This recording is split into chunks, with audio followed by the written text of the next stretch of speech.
जय हिंद साथियों, आप सभी को बहुत बहुत शुभकामनाएं। पूरे हिंदुस्तान में नए कानून आज से लागू हो गए हैं और इंश्योरेंस सेक्टर जो है, इंश्योरेंस जो इंडस्ट्री है, वो भी इसमें एक बहुत बड़ा स्टेक होल्डर है।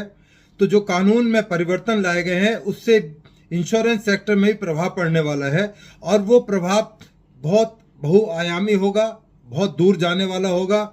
और जो इंश्योरेंस सेक्टर के अंदर जो परेशानियां या क्रिमिनल एलिमेंट्स या क्रिमिनल जो चीज़ें थी उन पर ज़रूर रोकथाम लगेगी और इंश्योरेंस सेक्टर अपनी पूरी क्षमता के साथ काम कर पाएगा। और जो कुकरमुत्ते की तरह जो क्रिमिनल्स बीच में आते हैं और इस तरह की गड़बड़ियां करते हैं कि जो इंश्योरेंस सेक्टर के ऊपर एक धब्बा लगता है या परेशानियां होती हैं, आपराधिक मुकदमे दर्ज करने पड़ते हैं, उसमें बहुत सारी टेक्निकलिटीज़ हैं। तो जो नए कानून लागू किए गए हैं, जिनका नाम पहले इंडियन पेनल कोड CRPC और इंडियन एविडेंस था, अब उनकी जगह भारतीय नामों के हिसाब से, भारतीय संस्कृति के हिसाब से उनके नाम भारतीय न्याय संहिता, भारतीय नागरिक सुरक्षा संहिता और भारत साक्ष्य अधिनियम होंगे। ये आज से FIR न केवल दिल्ली में, पूरे हिंदुस्तान में इसमें नए कानून के तहत FIR लिखी जा रही हैं। इसमें बहुत क्रांतिकारी कुछ कदम उठाए गए हैं। जो पुराने ब्रिटिश टाइम के रूल थे, जो अब बिल्कुल रेलिवेंट नहीं रहे थे, उनको कम्प्लीटली हटा दिया गया है। उनकी जगह नए अमेंडमेंट्स लाए गए हैं, कुछ उसमें एडिशन किए गए हैं, कुछ डिलीशन किए गए हैं। तो जो तीनों कानून की जो एक तुलनात्मक सारणी है, ये मैंने एक किताब लिखी है, Bharatiya Nyaya Sanhita, how to write FIR under new laws. ये तमाम अमेज़ॉन, फ्लिपकार्ट और तमाम ऑनलाइन और जो लॉ बुक्स हैं उन पर अवेलेबल है और आप मेरे से डायरेक्ट भी संबंध कर सकते हैं। क्योंकि इंश्योरेंस सेक्टर में बहुत सारी ऐसी चीज़ें हैं, पैसे से जुड़े हुए मैटर हैं, क्योंकि इसमें बहुत बड़ा नेटवर्किंग काम करती है। पूरे इंडिया में तमाम जो इंश्योरेंस सेक्टर्स की कंपनी है वो अपना अपना बिजनेस करती हैं। तो इंडस्ट्री के अंदर इस पर इसका क्या प्रभाव पड़ेगा, तो इसी बारे में हम लोग डिस्कशन कर रहे हैं कि किस तरह से इसका फ़ायदा हो। जो हमारी इंश्योरेंस सेक्टर है, बहुत बड़ा सेक्टर है आने वाले का टाइम का, तो इसमें कैसे सुधार लाए। तो जो हमारी प्रीवियस सेक्शन थी, जिनमें अक्सर हम लोग डिस्कशन करते थे, मुकदमे दर्ज कराते थे, 419, 20, 468, 471 और जो फ्रॉड से संबंधित तमाम धाराएं थीं, कॉन्स्पिरेसी की धारा थी और तमाम जो चीज़ें थी, उनके बारे में अब बिल्कुल इसमें एक दूसरी तरह से सेक्शंस आ गई हैं। क्योंकि जो पुरानी, जिसको हम बोलते थे 420 हो गई है, चीटिंग हो गई है, वो सेक्शन है ही नहीं। पहले 511 सेक्शन होती थी IPC के अंदर, अब भारतीय न्याय संहिता के अंदर 356 सेक्शन रह गई हैं। तो जो 420 जिसको बोलते थे पुराना, वो अब उसकी जगह 318 आ गई है, 368 और 367 की जगह 337 सेक्शन आ गई है, 471, 474 के लिए 339 आ गई है, 471 से 340 324 42 आ गई है। इस तरह से बहुत सारे सुधार इस कानून में किए गए हैं, जिसका फ़ायदा इंश्योरेंस सेक्टर को जरूर होने वाला है। और जो तमाम जो क्रिमिनल प्रोसीजर के सिस्टम है वो भी बिल्कुल एकदम चेंज हो गए हैं। इसी तरह एविडेंस के सिस्टम भी चेंज हो गए हैं, जिसका सबसे बड़ा फ़ायदा इंश्योरेंस इंडस्ट्री को होने वाला है। क्योंकि इंश्योरेंस इंडस्ट्री में तमाम चीज़ें ऑनलाइन हैं। तो अब तक जो ऑनलाइन फ्रॉड होता था या जो साइबर क्राइम होते थे, उसके लिए बड़ी सारी दिक्कतों का सामना करना पड़ता था। इन्हीं दिक्कतों को एड्रेस करने के लिए न केवल इंश्योरेंस सेक्टर, एक आम आदमी को जो ट्रबल होती थी उसको सॉर्ट आउट करने के लिए 0 FIR का प्रोविजन इस कानून के अंदर ही कर दिया गया है।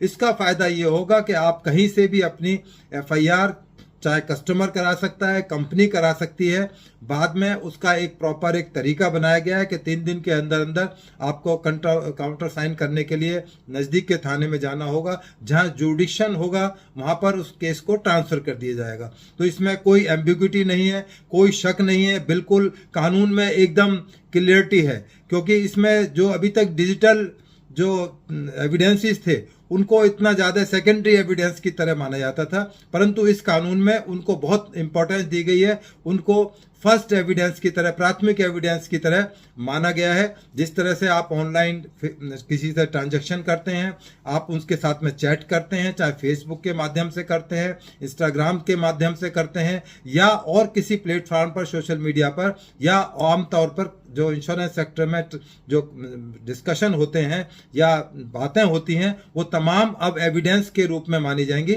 उनको कोर्ट एक्सेप्ट करेगा, उनके बिना पर ट्रायल होगा, उनके बिना पर सजा होगी। और यहाँ तक नहीं, जो आर्थिक जो बहुत बड़े बड़े गैंग्स जो ऑपरेट करते थे इंश्योरेंस सेक्टर में, जैसे हरियाणा के अंदर पवन भूरिया तरह का गैंग था, अब उनके लिए बहुत ऑर्गेनाइज्ड ऑफेंडर्स को उनकी गिनती में रखा गया है। इस तरह से जो इंश्योरेंस सेक्टर में ऑर्गेनाइज तरीके से ऑफेंडर्स होंगे उनको टेररिज्म की कैटेगरी में रखा जाएगा, नॉन बेलेबल ऑफेंस होगा, उनके खिलाफ बहुत सारे पनिशमेंट और बहुत सारी सजाएं हैं। ऑनलाइन FIR का प्रोविजन सबसे ज़्यादा फायदेमंद इंश्योरेंस सेक्टर को होने वाला है, क्योंकि जब हमारे कस्टमर्स हैं रिमोट एरियाज के अंदर बैठे हुए हैं, वहां से उनको प्रॉब्लम आती है, कंपनी उनके बिहाफ पर कंप्लेंट कर सकती है, वो उसको जाकर एंडोर्स करेंगे 3 दिन के अंदर कि हाँ ये मेरे को इस तरह से चीटिंग हुई है, मेरे साथ फ्रॉड हुआ है। और ये बिल्कुल फ्रॉड बढ़ता जा रहा है, क्योंकि जो क्रिमिनल्स हैं, जो अपराधी हैं, वो डिफरेंट तरीके से डिफरेंट प्लेटफॉर्म पर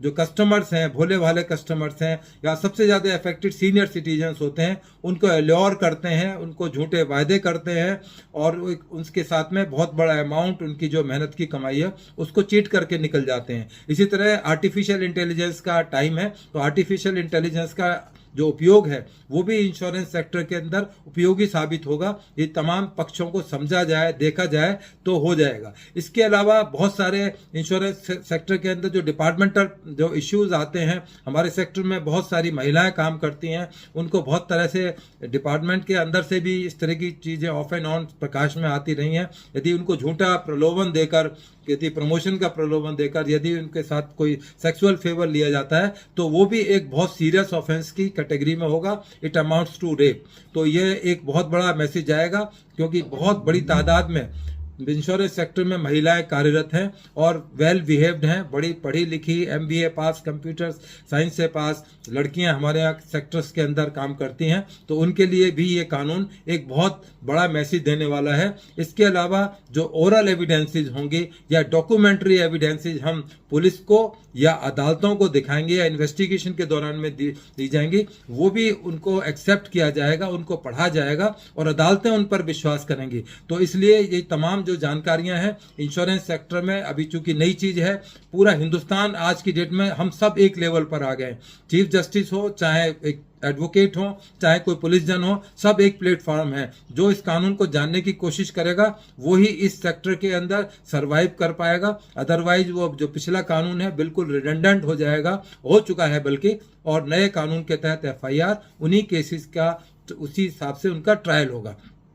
तो आपकी सहूलियत के लिए ये एक NCRB national crime record bureau ने एक ऐप बनाया है जिसका नाम है NCRB संकलन। इसमें आप प्ले स्टोर पर जाकर NCRB संकलन के नाम से जो ऐप है उसको डाउनलोड कर सकते हैं। जो जहां भी आपको दिक्कत आ रही है आप उनसे कंसल्ट कर सकते हैं। जो हमारा ऑफिस है पुलिस सॉल्यूशंस इंडिया का, जहां पर हम मेरे साथी रिटायर्ड साथी काम करते हैं, वो वहां से भी आपको मदद मिल सकती है टाइम एंड अगेन। जब भी कोई हमारे लिए कोई ऐसी सेवा हो, हम बिल्कुल आपके साथ काम करने के लिए तैयार हैं।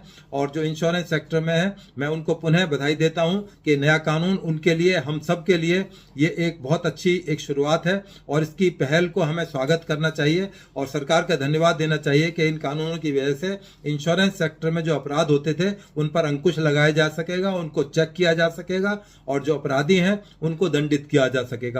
मुझे उम्मीद है कि ये जो मेरी किताब है ये तमाम सोशल मीडिया पर अवेलेबल है। आप इसको फ्लिपकार्ट, अमेजॉन से बाई कर सकते हैं भारतीय न्याय संहिता लिखने के बाद। दूसरी जो बुक है अंडर पब्लिकेशन है, how to investigate criminal investigation under new laws. वो किताब लॉन्च होगी, उसमें वो उपयोगी होगी कि उसमें किस तरह से अपराधों में किस तरह से इन्वेस्टिगेशन की जाए, हम लोग क्या क्या एविडेंस इकट्ठे करें इंश्योरेंस सेक्टर से जो पुलिस को इन्वेस्टिगेशन में मदद करें। तो ये तमाम किताबें, तमाम साहित्य आपको उपलब्ध है, सोशल प्लेटफॉर्म पर उपलब्ध है। आप जानकारी ज़्यादा से ज़्यादा हासिल करें जिससे इंश्योरेंस सेक्टर के अंदर जो परेशानियां, दिक्कत आती हैं वो तमाम दूर हो सकें। इन्हीं शब्दों के साथ आपका बहुत बहुत शुक्रिया और हम सबको बधाई, पूरे देशवासियों को बधाई कि आज से हम नए कानून के तहत काम कर रहे हैं। इंश्योरेंस सेक्टर जो है, इंश्योरेंस इंडस्ट्री भी इसके तहत काम कर रही है। आप सभी को मेरी तरफ से बहुत बहुत शुभकामनाएं। धन्यवाद। जय हिंद।